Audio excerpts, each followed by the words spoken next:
John, thank you so much for taking the time for this conversation. This weekend, we're going to celebrate 900 years of St Mary's Church, and our theme is From Generation to Generation. And I know from our conversations that the Way family has been part of the story of St Mary's for quite a few years of those 900 years, and that you stand in a long line of patrons who have been helping to steward the life of the church, of the building and of the community. So I would love to hear from you, John. How did it all start? Well, I had an ancestor, Sir Roger Hill, who in about the 1650s made considerable amounts of money on the East India Company and subsequently the South Sea Bubble. He bought Denham Place from the Bowyer family, knocked down the existing house and built Denham Place between about 1690 and 1710, and bought a huge amount of land around Denham and became a country squire. And in the process, he became Lord of the Manor, or inherited, or purchased the Lord of the Manorship, and became patron of the living of Denham. He had a daughter only, Abigail. She married Edward Lockie, and they in turn had a daughter, Abigail, who married Lewis Way, my ancestor, Lewis Way of Richmond, who was a solicitor, and he then lived in Denham, but he wasn't actually a patron of the living. His son, Benjamin Way, inherited the patronage of the living when Abigail died in 1757. So my family, directly the Way family, have been patrons since 1757. So Lewis Way had Benjamin Way, who was the first patron. He in turn had an interesting set of family, one of which was the Reverend Lewis Way, who set up the first church in Paris, the first Anglican church in Paris, and subsequently the first Anglican church in Nice. And the Promenade des Anglais, the promenade along the front of Nice, was built by him in about the 1860s, something like that. Following that, there were a succession of Benjamin Ways, who were Lord of the Manor and patron of the living, ending up with my great-grandfather, Benjamin Hugh Walpole Way, who was born in 1830.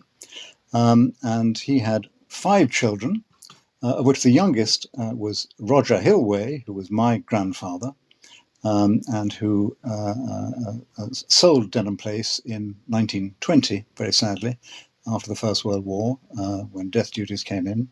And he moved to South Africa along with my father and my uncle.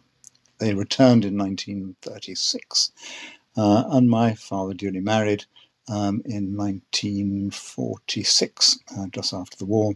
And my sister and I were born. So there's some generations there of Way family. There certainly is, and you've summarised beautifully about, if my math serves me right, 270 years of history or something like that, which is incredible to think. Now, I know, John, that you came into the role of patron rather earlier than you would have hoped. Tell us a little bit about the circumstances. My father sadly died in 1972 at the young age of 55, and I, as a callow youth of 20, was thrust into the position of being patron. Shortly after my father died, a couple of years after, dear Ernie Corr, who was the then rector, died, and I suddenly found myself being given the responsibility of helping to find the new rector. And I ended up, as I remember, travelling far and wide around Buckinghamshire and other areas, interviewing vicars at sort of 7 or 8 o'clock at night. And we had some very interesting candidates, one of whom I do remember interviewing with Hugh Stewart and David Evans, and he was decidedly the worse for wear and came in with a distinct smell of whiskey on his breath.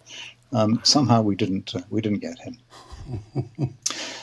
Subsequently, I was involved with helping find Adrian Hurst, our dear rector, and your good self, Christoph. So I've so far had to been called on to do my patronal duties 3 times. And Edda and I so appreciate, John, the way you have been such a great support to the church, to Edda and me personally, you and Ursula, and how you really take your role as patron so seriously. You're getting involved in the life of the church, you feature regularly, and that's been such a blessing to us. As we finish, tell us a little bit about what the role means to you, has meant to you over the years and means to you now. Well, Denham is very close to my heart. I was born in Denham. I've been a parishioner of St Mary's for my whole life. I think the church is very important to the soul of the village, and the village has changed hugely over my lifetime. But it's still the church is still at the beating heart of the village, and I want that to continue. I hope that my son will take on the patronage in due course. Of course, I think he feels the same as I do, that it is a very important tradition to keep going. And if we lose it, it's gone forever.